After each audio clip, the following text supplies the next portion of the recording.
Us now is Republican Congressman Steve King of Iowa. He's a member of the House Judiciary Committee. Good morning, Congressman.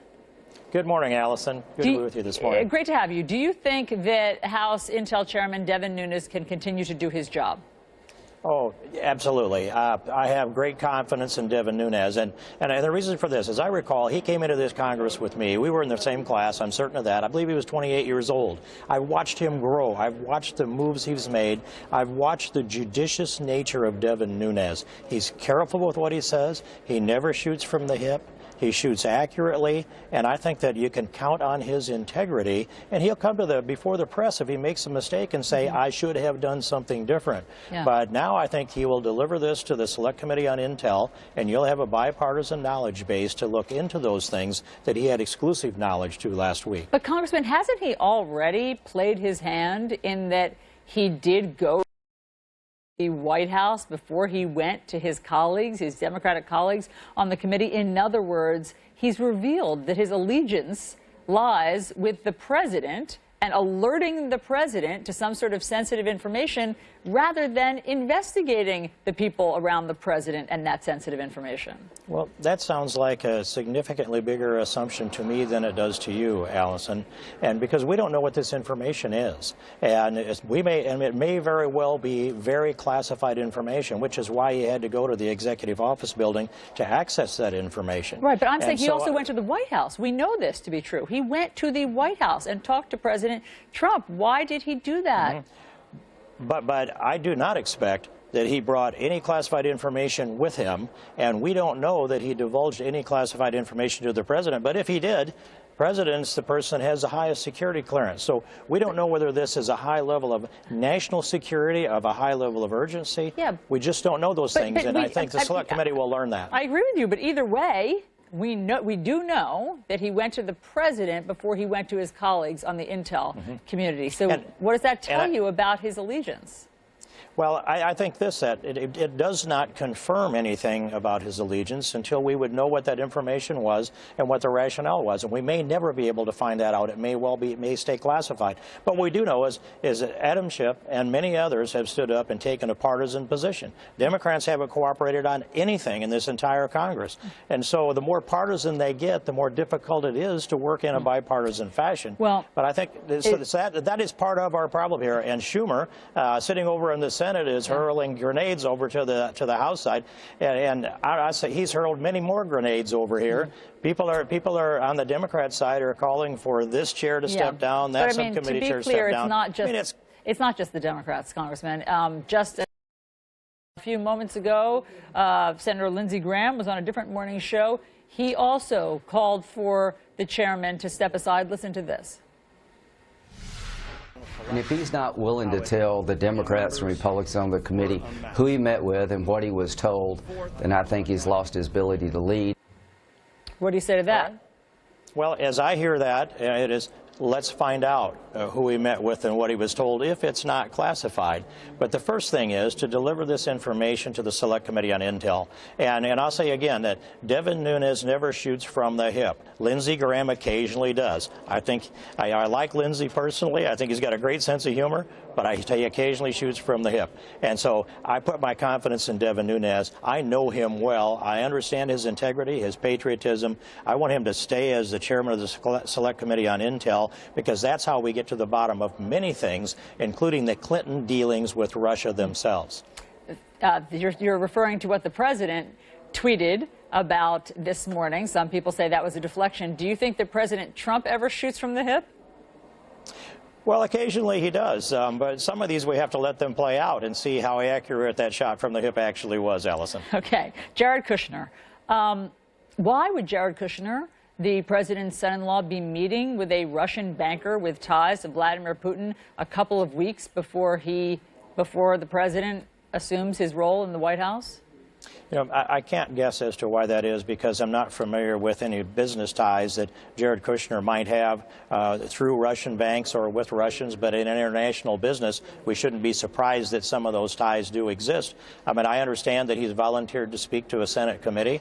We'll let them dig into this. If it gets to be the foundation of evidence that they'd like to go into it further in a more formal way and ask him to come forward under oath, I think that's appropriate. And I think Americans are going to want to see But I think Democrats should be careful, because if they want to dig into these things, then we've got an obligation to dig much deeper and clear back into why did Bill Clinton meet with Loretta Lynch on the tarmac while his wife was under investigation by the FBI. Explain that to me, Congressman. Why would you have an obligation to dig much deeper into a previous administration than you do to the current sitting president?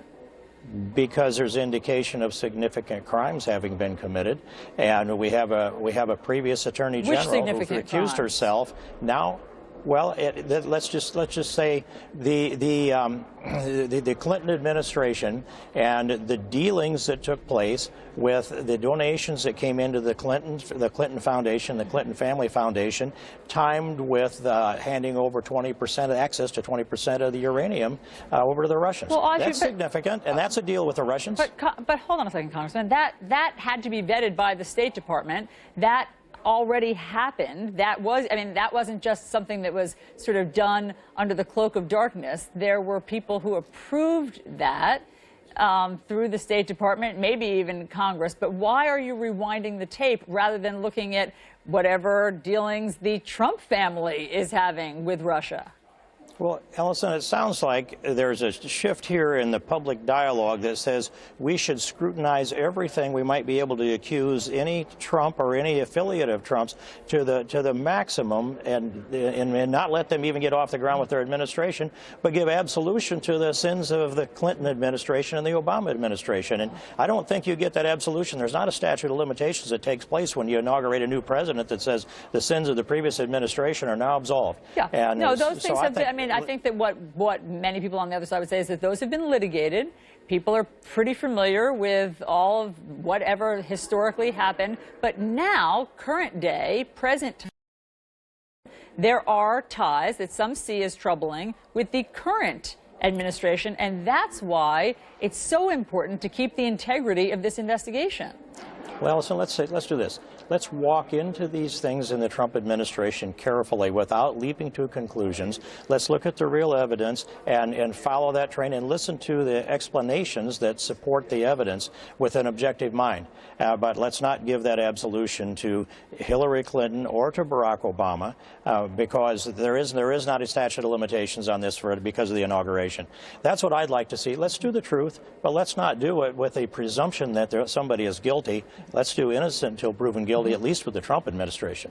Okay. Yes, with the Trump administration, and everyone should get innocent until proven guilty.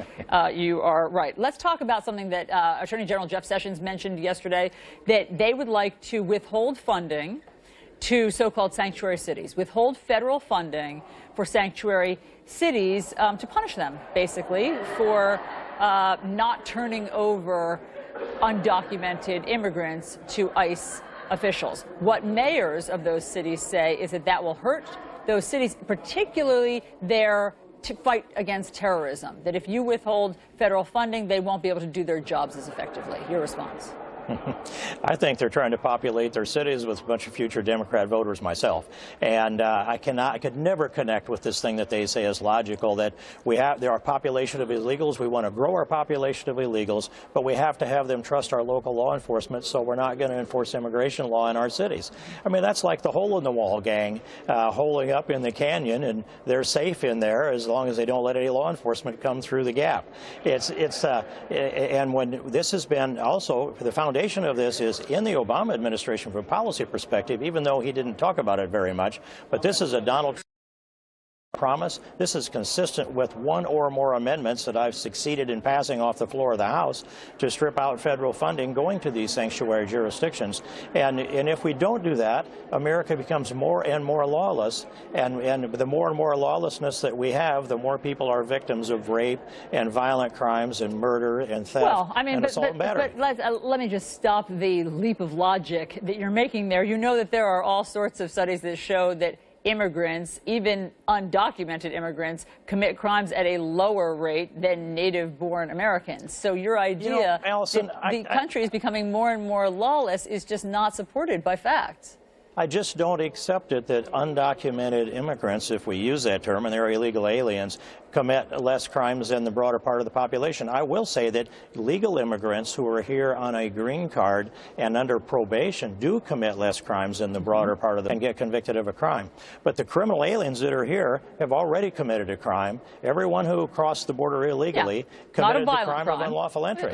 Understood, but not a violent crime that you're talking about. But it goes into the rapes data. and the murders. You know, it goes into the data. And furthermore, 28% of the inmates in our federal penitentiaries are criminal aliens. And that's a much higher percentage of the prison population than it is the population at large. Congressman Steve King, thank you very much for your perspective on New Day this morning. Thank you, Allison. Chris. The president